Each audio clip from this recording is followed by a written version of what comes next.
रामपुर गांव में एक बूढ़ा आदमी रहता था। उसका नाम था हरिदास।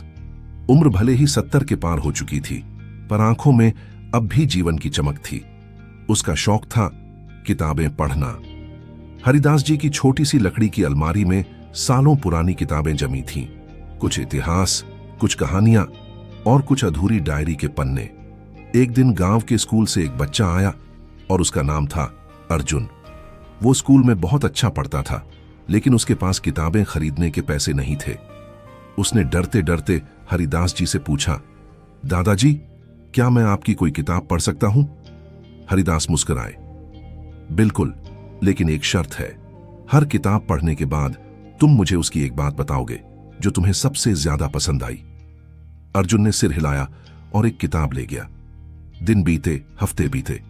अर्जुन हर बार नई किताब लेकर आता और हरिदास जी के सामने बैठकर पूरे उत्साह से सुनाता। इस बार मुझे ये कहानी अच्छी लगी, क्योंकि इसमें सच्चाई थी, इसमें मेहनत का पाठ था, इसमें दोस्ती की ताकत थी। धीरे धीरे अर्जुन का ज्ञान बढ़ने लगा और हरिदास जी की आंखों की चमक और गहरी हो गई। एक दिन अर्जुन ने एक पुरानी डायरी पाई। उसके आखिरी पन्ने को छोड़कर सब कुछ पढ़ा हुआ था, लेकिन आखिरी पन्ना खाली था।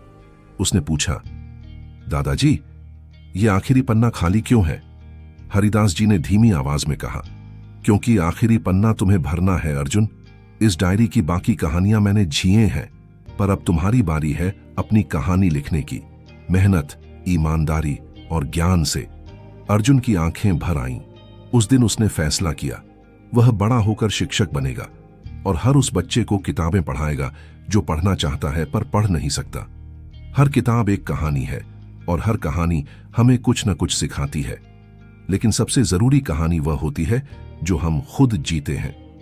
समय बीतता गया। अर्जुन अब बड़ा हो गया था। गांव से बाहर पढ़ाई पूरी कर वह वापस रामपुर लौटा।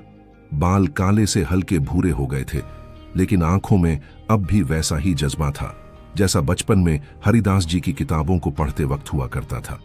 गांव में अब भी वही पुराना स्कूल था, टूटी बेंचें, फेडेड ब्लैकबोर्ड और बच्चों की आंखों में बड़े सपनों की चमक। अर्जुन ने वहीं शिक्षक की नौकरी ले ली, लेकिन वो सिर्फ किताबें पढ़ाने नहीं आया था, वो सपने सिखाने आया था, सोचने की ताकत और खुद पर भरोसा करना। हर सुबह वह बच्चों से कहता, किताब सिर्फ अक्षर नहीं सिखाती, ये जिंदगी जीने का तरीका सिखाती है।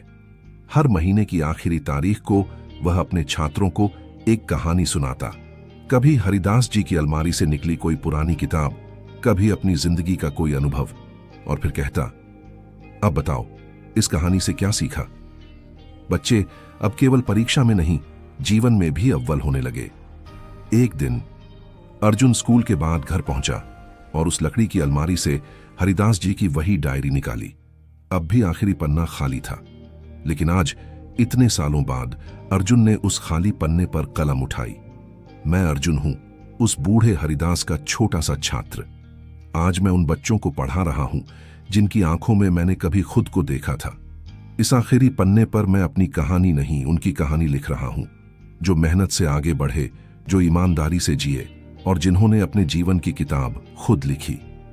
धन्यवाद दादाजी, आपने मुझे किताबें दी, लेकिन उससे भी ज्यादा आपने मुझे खुद को पहचानने की रोशनी दी। और इस तरह वो आखिरी पन्ना भर गया, न सिर्फ कागज पर, बल्कि उन अनगिनत बच्चों के भविष्य में जिनके हाथों में अब किताबें थीं और दिलों में उम्मीद। अगर वीडियो अच्छी लगी हो तो चैनल को प्लीज सब्सक्राइब जरूर करें। धन्यवाद।